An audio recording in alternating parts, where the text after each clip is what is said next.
है। स्वागत है आप लोग आदर्श अकेडमी क्लासेस में। और आज देखेंगे फिजिक्स में चैप्टर 2 तक खत्म हो गया। आज देखेंगे तरंग गति और ध्वनि। तो चलिए शुरू करते हैं। और यह है पहला क्वेश्चन 3 नंबर चैप्टर का। सारे क्वेश्चन मेरे भाई प्रीवियस है। फिजिक्स 3 चैप्टर खत्म हो जाएगा, उसके बाद बायोलॉजी स्टार्ट करेंगे और एक चैप्टर का न्यूमेरिकल भी जो है शुरू होगा धीरे धीरे सारे। तो चलिए शुरू करते हैं। सारे क्वेश्चन वीडियो पूरे लास्ट तक बिना वीडियो जो है स्किप किए हुए देखिएगा, एकदम अच्छे से तैयारी में लग जाइए मेरे भाई। चलिए, कहता है ध्वनि तरंग किस दर से यात्रा करती है। कहता है कि ध्वनि तरंग जो है किस दर से यात्रा करती है। तो फीट सेकेंड में दिया है, जिसका आंसर हो जाएगा 1100 फीट प्रति सेकेंड के तरंग से जो है ध्वनि तरंग जो है यात्रा करती है। चलिए दूसरा सवाल देखिए।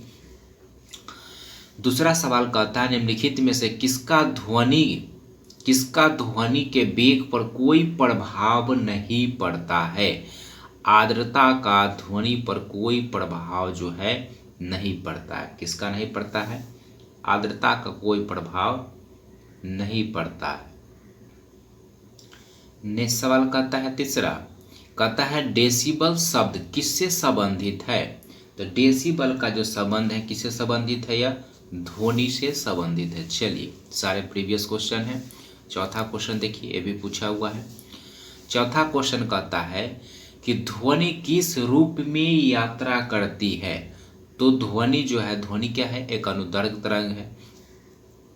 तो अनुदैर्घ्य तरंगों के रूप में जो है गमन करती है। 4 का हो गया 2। 5 में देखिए, 5 में कहता है कि स्वर की गुणात्मकता। कहता है स्वर के गुणात्मकता 5 के हो जाएगा विद्यमान अधिस्वर पर निर्भर करता है। तरंग गति पढ़ाए भी था आपको, चैप्टर पढ़ा चुके हैं या उसका प्रीवियस क्वेश्चन देख रहे हैं। कहता प्रतिध्वनि सुनने के कारण क्या है। बताया था कि जब भी प्रतिध्वनि उत्पन्न होता है तभी उत्पन्न होता है जब ध्वनि का परावर्तन होता है। तो 6 का आंसर हो जाएगा 1। 7 बनाइए, क्या कहता है? 7 में कहता है कि यदि ध्वनि तरंग हवा से पानी में, कहता है यदि ध्वनि तरंग हवा से पानी में परावर्तित होती है तो इनमें में से कौन सा जो है एक स्थिर रहता है। तो आयाम जो है स्थिर रहता है। चलिए 8 नंबर सवाल देखिए। 8 में कहता है कि ध्वनि वायु में तीव्र गति से चलती है। क्यों? क्योंकि आर्द्रता उच्च होता है। क्या होता है? आर्द्रता उच्च होता है, इसलिए ध्वनि जो है वायु में तीव्र गति से चलती है। चलिए नेक्स्ट सवाल देखते हैं। 9 में कहता है कि अनुदैर्घ्य तरंगे किसमें नहीं गुजर सकती है। अनुदैर्घ्य तरंग कहने का मतलब कि ध्वनि निर्वात में गमन नहीं करता है। चलिए 10वां सवाल देखिए। कहता निम्न में से किस पदार्थ में ध्वनि का वेग महत्तम होता है। तो ध्वनि का वेग महत्तम जो होगा ऑप्शन के अनुसार जो है यहाँ पर ग्रेनाइट हो जाएगा। चलिए महत्तम पूछा है। चलिए घनत्व पर निर्भर करेगा। समानता स्त्रियों की आवाज की तरत पुरुषों के तुलना में क्या होता है? अधिक होता है। इसी कारण है कि उनकी आवाज जो है सुरीली या पतली सुनाई देती है। अगर थ्योरी पढ़े होंगे तो सारे क्वेश्चन आपके लिए आसान हो जाएगा मेरे भाई, साबे इजी से बन जाएगा। जब सितार और बांसुरी एक ही स्वर बजाया जाता है तो उनमें से उत्पन्न ध्वनि के भेद निम्नलिखित में से किसके कारण जो हम भेद जो है कर सकते हैं। तो केवल ध्वनि गुणता के कारण जो है किया जा सकता है। 12 का आंसर हो गया 3। 13 देखिए, कहता है हवा में ध्वनि तरंगे जो होता है वो लॉन्गिट्यूडियल होता है, यानी लंबवत होता है। चलिए नेक्स्ट सवाल देखिए। कहता है कि 100 डेसिबल का रॉ यानी शोरगुल का प्रबलता स्तर संगत होगा। मतलब 100 डेसिबल का शोर हो रहा है, इसका जो आंसर हो जाएगा यंत्र कारखाने में शोर। यंत्र कारखाने का जो शोर जो होता है वहाँ पर 100 डेसिबल का जो है शोरगुल उत्पन्न होता है। चलिए नेक्स्ट सवाल देखते हैं। सारे क्वेश्चन अच्छे से नोट कर लीजिए। चलिए नेक्स्ट सवाल 15 में कहता है इनमें से कौन सा कथन सही नहीं है। कहता है इनमें से कौन सा एक कथन जो है सही नहीं है, सही नहीं, तो 15 का आंसर हो जाएगा 3। आर्द्रता के बढ़ने पर वायु में ध्वनि का वेग कम हो जाता है। चलिए नेक्स्ट सवाल देखिए। 16 नंबर सवाल कहता है कि चंद्रमा के तल पर दो व्यक्ति एक दूसरे की बात नहीं सुन सकते हैं। चंद्रमा पर दो व्यक्ति एक दूसरे के बात जो है नहीं सुन सकते हैं, क्यों? तो इसका आंसर हो जाएगा क्योंकि चंद्रमा पर वायुमंडल नहीं है। 16 का हो गया 2। 17 में देखिए कहता है ध्वनि तरंगे है। तो ध्वनि तरंगे क्या है? ध्वनि तरंगे ठोस तथा गैस दोनों माध्यम में जो है चल सकता है। चलिए नेक्स्ट सवाल देखिए। ध्वनि की गति सबसे तेज होती है। तो ध्वनि के सबसे तेज जो है किस में हो जाएगा? ऑप्शन के अनुसार जल कांच, कांच में हो जाएगा, जिसमें घनत्व अधिक, वहाँ पर ध्वनि का वेग अधिक होता है। कहता है जब लघु तरंग के प्रसारण में दीर्घ तरंग के प्रसारणों की अपेक्षा अधिक अच्छी तरह क्यों सुन सकते हैं? क्योंकि दीर्घ तरंगे की अपेक्षा लघु तरंगों में अधिक ऊर्जा होती है। आंसर हो जाएगा आपका 1 नंबर। चलिए ध्वनि प्रदूषण स्तर की यूनिट क्या है? तो इसे डेसिबल के द्वारा जो है व्यक्त किया जाता है। आंसर हो गया ए। चलिए कहता है वायु में ध्वनि का वेग क्या करता है? तो वायु में ध्वनि का वेग तापमान के घटने से क्या होता है? घटता है। चलिए नेक्स्ट सवाल बनाइए क्या कहता है। नेक्स्ट सवाल कहता है ध्वनि ऊर्जा को वैद्युत ऊर्जा में परिवर्तित करने वाला यंत्र जो है कौन है? देखिए ध्वनि को विद्युत में, ध्वनि के विद्युत में कौन करता है? माइक्रोफोन है। यह सब जो है एक साथ आपको लिखा दिया गया था। चलिए नेक्स्ट सवाल देखते हैं। 23 में कहता है कि प्रवर्धकों में ऋणात्मक पुनर्भरना है। तो 23 का हो इसका मतलब होगा कि बैंड की चौड़ाई को बढ़ाता है और शोर को बढ़ाता है। तो आंसर हो जाएगा आपका 3 नंबर। चलिए कहता है रात के समय आवासीय क्षेत्र में शोर का अनुमत स्तर जो है कितना होता है? तो 45 डेसिबल होता है। नोट कर लीजिएगा अच्छे से, क्वेश्चन बार बार पूछा जा चुका है। सारे क्वेश्चन मेरे भाई प्रीवियस है परीक्षा दृष्टि से, इसलिए एक भी क्वेश्चन जो है बिना वीडियो स्किप किए हुए देखने नहीं देखिएगा। कहता है कि एक गतिमान माइक्रोफोन, कहता है कि एक गतिमान माइक्रोफोन का प्रतिरोध ध्वनि तरंग के दबाव के अनुसार जो है बदलता है। आंसर हो जाएगा 3 नंबर। चलिए 26 में कहता है डेसिबल है। तो डेसिबल ध्वनि स्तर का एक क्या है? माप है। चलिए 27 मिनट बनाइए। 27 में कहता है कि निम्न माध्यम में ध्वनि का वेग सर्वाधिक होगा। ध्वनि का वेग सर्वाधिक जो होता है वह ठोस में होता है। चलिए नेक्स्ट सवाल देखिए 28 में। 28 में कहता है ध्वनि तरंगे कभी तिर्यक और कभी लंबवत होता है। चलिए नेक्स्ट सवाल देखिए। कहता है कि यदि दो आदमी चंद्रमा की सतह पर बातचीत करते हैं तो वे मतलब दो व्यक्ति है जब चंद्रमा पर आपस में बातचीत जब करते हैं तब एक दूसरे की आवाज़ नहीं सुन सकते क्योंकि वहाँ पर वायुमंडल नहीं है। चलिए नेक्स्ट सवाल देखिए। कहता है पानी में ध्वनि की चाल वायु में ध्वनि के चाल से 4 गुना है। जब n आवृत्ति एक एवं तरंगदैर्घ्य की एक ध्वनि तरंग वायु के पानी में प्रवेश करती है तो उसकी आवृत्ति एवं तरंगदैर्घ्य क्रमशः जो है कितना हो जाएगा? तो यह जो है n और 4 हो जाएगा। चलिए नेक्स्ट सवाल देखते हैं। चलिए 31 में देखिए क्या कहता है। 31 में कहता है कि ध्वनि तीव्रता की डेसिबल की वह अधिकतम सीमा जिसके ऊपर व्यक्ति सुन नहीं सकता है तो 50 डेसिबल। क्वेश्चन को ध्यान दीजिएगा, अच्छे से नोट कीजिएगा। चलिए दूसरा क्वेश्चन देखते हैं। ध्वनि तरंगे किसके कारण प्रतिध्वनि उत्पन्न होता है? तो ध्वनि के परावर्तन के कारण उत्पन्न होता है। 32 का हो गया 3। 33 बनाइए। एक गोल बंद तथा बांसुरी तथा दूसरी ओर से खुली एक पाइप देगा। यह परीक्षा में कई बार पूछा जा चुका है। एक गोल बंद तथा दूसरी ओर से खुली एक पाइप देगा। 33 का आंसर हो जाएगा सभी विषम हार्मोनिक्स देगा। चलिए आंसर हो जाएगा 3 नंबर। कहता है डॉपलर प्रभाव का संबंधित है।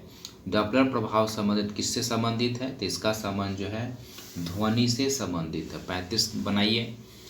35 में कहता है कि ध्वनि तरंगे वायु में किस रूप में चलती है? ध्वनि तरंगे जो है यह वायु में किस रूप में चलती है?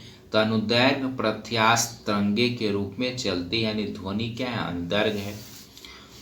चलिए 36 में कहता है निम्न में से कौन सी घटना ध्वनि तरंगे द्वारा प्रदर्शित नहीं की जा सकती है? ध्रुवण की घटना ध्वनि में नहीं होती है, यह अनुप्रस्थ तरंगे में होती है, प्रकाश में होती है। नेक्स्ट सवाल कहता है कि ध्वनि तरंगे किसी एक स्थान से अन्य स्थान तक किसी राशि x तक हस्तांतरण करती है, तो राशि x क्या होगा? जब ध्वनि हस्तांतरण करता है तो x क्या हो जाएगा? ऊर्जा हो जाएगा। चलिए नेक्स्ट सवाल बनाइए। कहता है एक व्यक्ति को अपनी प्रतिध्वनि सुनने के लिए परावर्तक तल से कितनी दूर खड़ा रहना चाहिए? तो 56 फीट जो है खड़ा रहना चाहिए। चलिए नेक्स्ट सवाल देखते हैं। कहता है एक रेडियो स्टेशन से 25 मीटर बैंड का प्रसारण हो रहा है, प्रकाश की गति 3×8 मीटर पर सेकेंड है, तो प्रसारण की आवृत्ति जो है पूछा है। प्रसारण की जो आवृत्ति होगा 1.2 × 10⁴ किलोहर्ट्ज हो जाएगा। चलिए नेक्स्ट सवाल देखिए। कहता है किसकी ध्वनि का पिच सर्वाधिक होता है? तो मच्छर के ध्वनि का पिच जो है वह सर्वाधिक होता है, आंसर हो जाएगा 2 नंबर। चलिए 41 में देखिए। ताप की प्रत्येक डिग्री सेल्सियस वृद्धि से वायु में ध्वनि का वेग कितना बढ़ता है? कहने का मतलब कि 1 डिग्री सेल्सियस जब तापमान बढ़ाया जाता है तो ध्वनि का वेग जो है कितना जो है बढ़ जाता है। इसका आंसर हो जाएगा 60 सेंटीमीटर। दीजिए ध्यान दीजिएगा, 60 सेंटीमीटर, यहाँ 0.61 किलोमीटर है। चलिए तो 60 सेंटीमीटर हो जाएगा। चलिए नेक्स्ट सवाल देखते हैं। चलिए 42 में कहता है कि हवा में ध्वनि का वेग पर प्रभाव नहीं पड़ता है। कहता है कि हवा में ध्वनि का वेग पर जो है प्रभाव नहीं पड़ता, वायुमंडलीय दाब का प्रभाव जो है नहीं पड़ता है। चलिए नेक्स्ट सवाल देखिए क्या कहता है। कहता है 3 सेमी सूक्ष्मतरंगों की सेकेंडों में दोलन की अवधि जो है कितना होगा? तो यह होगा 1 × 10⁻10। आंसर हो जाएगा आपका बी नंबर। चलिए नेक्स्ट सवाल देखिए। 44 में कहता है ध्वनि की उच्चता किस पर निर्भर करता है? तो ध्वनि की उच्चता जो है वह किस पर निर्भर करता है? आयाम पर निर्भर करता है। ध्वनि की उच्चता किस पर निर्भर करता है? आयाम पर। चलिए 45 में देखिए। 45 में कहता है 0.3 मीटर की तरंगदैर्घ्य वायु में उत्पन्न होती है और यह 300 मीटर गति से गति यात्रा करती है, तो किस प्रकार की तरंगे है? यह किस प्रकार के तरंगे हैं? तो यह जो है श्रव्य तरंगे। कौन सा तरंगे है? श्रव्य तरंगे। चलिए नेक्स्ट सवाल देखिए। कहता है एक वायुयान की ध्वनि समानता किसके संगत होता है? तो 100 डेसिबल के संगत होता है। एक वायुयान जो उड़ता है उसका ध्वनि शोर जो होता है वो 100 डेसिबल होता है। चलिए नेक्स्ट सवाल देखिए। कहता है 20,000 हर्ट्ज से 20,000 हर्ट्ज भ्रमणता की ध्वनि निम्नलिखित में से क्या है? मतलब किसमें जो है इसका प्रयोग जो है किया जाता है? तो यह जो है श्रव्य या अश्रव्य ध्वनि। ठीक है, 20,000 श्रव्य या तो इसका आंसर हो जाएगा आपका श्रव्य या ऑडिबल ध्वनि। आंसर हो जाएगा 47 का 4। चलिए 48 नंबर बनाइए। 48 में कहता है कि ध्वनि तीव्र गति से चलती है। ध्वनि तीव्र गति से चलती है वायु के अपेक्षा लोहे में, ऑप्शन के अनुसार। चलिए नेक्स्ट सवाल देखिए। नेक्स्ट सवाल कहता है कि अनुनाद डैश से संबंधित है। तो अनुनाद किससे संबंधित है? आयाम से संबंधित है। ये सारे टॉपिक में पढ़ा चुके हैं। चलिए निम्नलिखित में से किसमें ध्वनि की गति सर्वाधिक होती है? तो ध्वनि की गति जो है सर्वाधिक होती है यहाँ पर ऑप्शन जल, वायु, निर्वात, लोहा। तो यहाँ पर लोहा हो जाएगा, सर्वाधिक लोहा में होता है। इस टाइप का क्वेश्चन ऑप्शन पर निर्भर करता है। चलिए नेक्स्ट सवाल देखते हैं। चलिए 51 में कतनिन में से किस ध्वनि तरंग को मानव कान जो है नहीं सुन सकता है? तो प्राश्रव्य ध्वनि को नहीं सुन सकता है, क्योंकि प्राश्रव्य ध्वनि का जो सीमा होता है वो 20,000 हर्ट्ज से अधिक होता है। हम लोग सुन सकते हैं श्रव्य ध्वनि 20,000 से 20,000 हर्ट्ज तक, 20 से 20,000 हर्ट्ज तक के। चलिए नेक्स्ट सवाल देखिए। नेक्स्ट सवाल कहता है किस माध्यम में ध्वनि की गति जो है अधिकतम होती है? इसका आंसर हो जाएगा ताम्र में अधिकतम हो जाएगा ऑप्शन के अनुसार। चलिए नेक्स्ट सवाल देखते हैं। 53 में कहता है कि एक महिला की आवाज एक आदमी से तीक्ष्ण क्यों होता है? तो इसका आंसर क्या हो जाएगा? उच्च आवृत्ति होती है, क्योंकि आवृत्ति उच्च होगा तो तरत अधिक होगा, तो आवाज कैसा निकलेगा? पतला और सुरीला। चलिए नेक्स्ट सवाल देखिए। कहता है ध्वनि का किस माध्यम में गमन नहीं कर सकता है? निर्वात में गमन नहीं कर सकता है। आंसर हो जाएगा 4। निम्नलिखित में से किसमें ध्वनि नहीं गुजर सकता है? तो निर्वात में जो है नहीं गुजर सकता है, यानी आंसर हो जाएगा वैक्यूम। चलिए सवाल देखिए। नेक्स्ट सवाल कहता है कि ध्वनि डैश में अधिक तेजी से गति कर सकती है? कि ध्वनि जो है स्टील में सर्वाधिक गति से ध्वनि जो है सर्वाधिक गति से गति कर सकता है। चलिए साउंड देखिए। कहता है कि अल्ट्रासाउंड में जो ध्वनि तरंग की जो प्रयोग किया जाता है उसका प्रास जो है कितना होता है? तो इसका आंसर 3 में से कोई नहीं हो जाएगा। 20,000 हर्ट्ज से अधिक का ध्वनि जो है अल्ट्रासाउंड में प्रयोग होता है। चलिए नेक्स्ट सवाल देखिए। कहता है दो वस्तुओं के मध्य ध्वनि की प्रतिध्वनि सुनाई है तो अल्पतम दूरी कितना होना चाहिए? तो इन दोनों के बीच जो अल्पतम दूरी होना चाहिए वह 17 मीटर, यानी एक्यूरेट जो है 17.2 मीटर। चलिए नेक्स्ट सवाल देखिए। समुद्र की गहराई मापने और जल के भीतर पहाड़ियों, घाटियों, पनडुब्बी, हिमशैली, डूबे जहाज आदि को निश्चित करने के प्रयुक्त की जा रही तकनीकी में कौन सा तरंग का जो है ये प्रयोग किया जाता है? किसका प्रयोग जो है किया जाता है? तो यहाँ पर जो है सोनार का प्रयोग करते हैं। किसका प्रयोग करते हैं मेरे भाई? सोनार का प्रयोग करते हैं। चलिए नेक्स्ट सवाल बनाइए। क्या कहता है? कहता है ध्वनि को एक स्थान से दूसरे स्थान पर जाने में कुछ समय या अधिकतम होता है, इसे क्या कहा जाता है? तो सर्दियों में। कहता है ध्वनि को एक स्थान से दूसरे स्थान जाने में कुछ समय लगता है या अधिकतम होता है सर्दियों के दिनों में। चलिए नेक्स्ट सवाल देखिए। 60 का आंसर हो गया आपका 3। चलिए नेक्स्ट सवाल देखिए। कहता है कि इनमें से किस माध्यम में ध्वनि की गति तीव्रतम होती है? ठोस में ध्वनि के माध्यम का गति जो है तीव्रतम होता है। चलिए नेक्स्ट सवाल देखिए। कहता है एक हॉल में ध्वनि की प्रतिध्वनि निरंतर होने का कारण क्या होता है? मतलब एक हॉल में जो है गुंजीन हॉल में प्रतिध्वनि उत्पन्न होने का कारण क्या होता है? तो परावर्तन हो जाएगा। चलिए नेक्स्ट सवाल देखिए। कहता है कि मानव कान के लिए श्रव्य आवृत्ति की रेंज कितना होती है? 20 से 20,000 हर्ट्ज के जो रेंज होती है वो मानव श्रव्य के लिए जो है तो आंसर हो जाएगा आपका 4। 20 से 20,000 हर्ट्ज तक जो है मानव सुन सकता है। पटना ग्रुप डी 2013 में पूछा हुआ है। चलिए नेक्स्ट सवाल देखते हैं।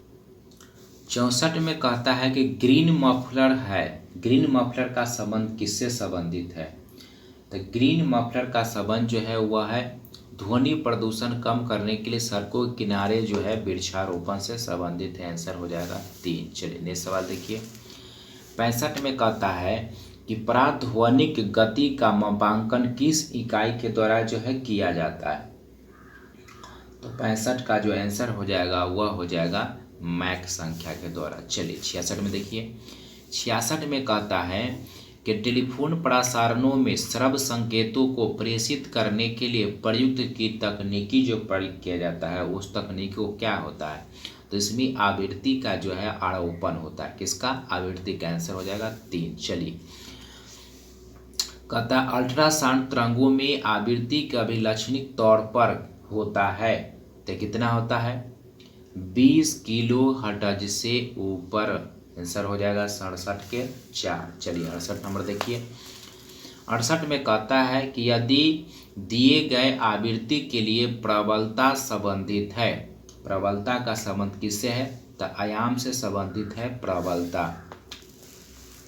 चलिए, जो भी रेगुलर क्लास करते होंगे, थ्योरी जो भी टॉपिक पढ़े होंगे तरंग के, उनके लिए क्वेश्चन एकदम आसान है और एग्जाम में भी एकदम आसान होगा और मुस्कुराते हुए एग्जाम एकदम अच्छा जाएगा उनका। और मुस्कुराते हुए सारे क्वेश्चन जो है हल करेंगे, तरंग से एक भी नहीं छूटेंगे क्योंकि थ्योरी पढ़ा है और यहाँ पर प्रीवियस देख रहे हैं। चलिए, कहता है आवृत्ति की इकाई निम्नलिखित में से कौन सा है, तो आवृत्ति की इकाई क्या हो जाएगा, आंसर हो जाएगा आपका हर्ट्ज। चलिए ये सवाल देखिए, नेक्स्ट सवाल कहता है कि हवा में ध्वनि का वेग, तो हवा में ध्वनि का वेग इसके दबाव से क्या होता है, स्वतंत्र होता है, दबाव से स्वतंत्र होता है। इसका मतलब कि दाब से कोई प्रभाव नहीं पड़ता है। ध्वनि की तीव्रता मापने की इकाई को पहचाने, ध्वनि की तीव्रता जो है किससे मापते हैं, तो ध्वनि की तीव्रता मापने के लिए जो हम किसका प्रयोग करते हैं, डेसिबल का प्रयोग करते हैं। चलिए ये सवाल देखिए, कहता है चमगादड़ अंधेरा में उड़ सकता है, चमगादड़ जो है अंधेरा में उड़ सकता है, क्यों, क्योंकि वे पराश्रव तरंगे क्या करते हैं, उत्पन्न करते हैं, इसी के माध्यम से जो है दिशा का निर्धारण करते हैं। जब ध्वनि टकरा कर आती है तो उसे पता करते हैं। अल्ट्रासोनिक ध्वनियाँ वे ध्वनियाँ होती है जो कई बार परीक्षा में पूछा जा चुका है और ये आपका जो है 2019 से पूछा हुआ है। तो अल्ट्रासोनिक जो ध्वनि तरंगे होती है इसकी जो सीमा होती है वो 50 किलो हर्ट्ज से अधिक होता है। 73 का आंसर हो जाएगा आपका 3 नंबर। चलिए ये सवाल देखते हैं, कहता निम्न स्थान में से सबसे उपयुक्त विकल्प को चुने, रिक्त स्थान में से सबसे उपयुक्त विकल्प को चुने।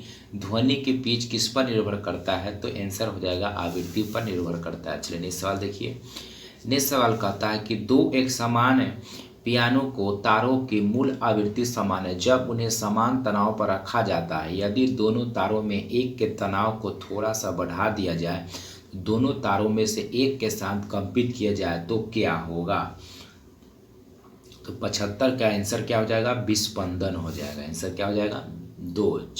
चलिए 76 में कहता है कि एक ध्वनि तरंग का तरंगदैर्घ्य क्या है जिसके दिए गए माध्यम में आवृत्ति इतना और चाल इतना, ये भी निकालना थ्योरी में पढ़ाए थे। तो 76 का जो आंसर हो जाएगा वह हो जाएगा 1 हो जाएगा, 76 का आंसर 1 हो जाएगा। चलिए कहता है कि अवस्रव तरंगों की आवृत्ति होती है, तो अवस्रव तरंगों की आवृत्ति जो होती है 20 हर्ट्ज से कम होती है, उसे अवस्रव कहते हैं, और 20 से 20 हर्ट्ज के बीच होता है उसे स्रव कहा जाता है। चलिए ये सवाल देखिए क्या कहता है, नेक्स्ट सवाल कहता है कि आवृत्ति फ्रीक्वेंसी के लिए सूत्र क्या होगा, कहता है आवृत्ति यानी फ्रीक्वेंसी के लिए सूत्र क्या होता है, 1/आवृत्ति काल होता है। आंसर हो जाएगा आपका 78 का 1। चलिए 79 नंबर देखते हैं, 79 में कहता है कि ध्वनि के समय निम्नलिखित में से कौन सा कथन जो है सही है, तो ध्वनि निर्वात में संचरित नहीं हो सकता है, इसका आंसर हो जाएगा 2। चलिए 80 नंबर देख, 80 में कहता है कि आवृत्ति की इकाई क्या है, तो आवृत्ति की इकाई क्या हो जाएगा, हर्ट्ज हो जाएगा। चलिए 81 नंबर देखिए, 81 में कहता है, ये भी पूछा हुआ है आपका, कहता है यदि किसी ध्वनि तरंग का आवर्तकाल 0.02 सेकेंड है तो इसकी आवृत्ति कितना होगा। ये सारे निकालना जो है सिखाए मेरे भाई। तो 81 का जो आंसर हो जाएगा वह हो जाएगा 4, ठीक है, क्योंकि इसको करेंगे हम 1/0.02 हो जाएगा, दशमलव देकर ऊपर हो जाएगा गुने 100 हो जाएगा, और इसको जब काटिएगा तब 50 आ जाएगा। चलिए नेक्स्ट सवाल देखते हैं, 82 में देखिए क्या कहता है, 82 में कहता है कौन सा ग्रीक अक्षर तरंगदैर्घ्य को दर्शाता है, तरंगदैर्घ्य को दर्शाता है, तो इसके जो है लैम्डा के द्वारा जो है दर्शाया जाता है। चलिए 83 में सवाल देखिए, 83 में कहता है किसी ध्वनि तरंग की आवृत्ति भी और आवर्तकाल टी के बीच जो है संबंध है, तो इन दोनों के बीच संबंध जो होता है वो 1/t²। आंसर हो जाएगा 83 का 4। चलिए 84 देखिए क्या कहता है, 84 में कहता है कि निम्नलिखित में से कौन सी एकल आवृत्ति की ध्वनि है, तो एकल आवृत्ति की ध्वनि यहाँ पर क्या हो जाएगा, 84 का आंसर हो जाएगा आपका, आंसर हो जाएगा सुर, एकल ध्वनि की आवृत्ति है। चलिए 85 और लास्ट क्वेश्चन देखिए क्या कहता है, कहता है कि आवर्तकाल की ऐसा इकाई क्या होती है। तो आवर्तकाल की ऐसा इकाई जो होती है सेकेंड होता है। क्या होता है? सेकेंड होता है। आवर्तकाल की ऐसा इकाई सेकेंड होता है। तो यह था तरंग और गति से 85 जो है परीक्षा में, प्रीवियस परीक्षा में पूछे हुए महत्वपूर्ण सवाल मेरे भाई। परीक्षा दृष्टि से काफ़ी इंपॉर्टेंट है। अगर वीडियो अच्छा लगा हो तो लाइक और शेयर जरूर करें। मिलते हैं फिर नेक्स्ट क्लास में। धन्यवाद।